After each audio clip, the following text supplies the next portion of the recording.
হরে কৃষ্ণ, রাধে রাধে। আমি গীতা, গীতার কথায় আপনাদের সুস্বাগতম।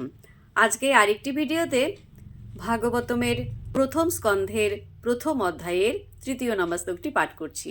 আপনারাও কিন্তু আমার সঙ্গে অবশ্যই পাঠ করবেন। ওং নমো ভগবতে বাসুদেবায়, ওং নমো ভগবতে বাসুদেবায়, ওং নমো ভগবতে বাসুদেবায়, ওং তৎসৎ। হরে কৃষ্ণ। শ্লোকটি আমার সঙ্গে উচ্চারণ করবেন। নিগম কল্পতর গলিতম ফলম শুক মুখাত অমৃত দ্রব সংযুতম পিবত ভাগবতম রসম আলয়ম মুহু অহ রসিকা ভুবি ভাবুকা। অনুবাদ: হে বিচক্ষণ এবং চিন্তাশীল মানুষ, কল্পবৃক্ষরূপী বৈদিক শাস্ত্রের অত্যন্ত সুপক্ব ফল শ্রীমদ্ ভাগবত আস্বাদন করুন।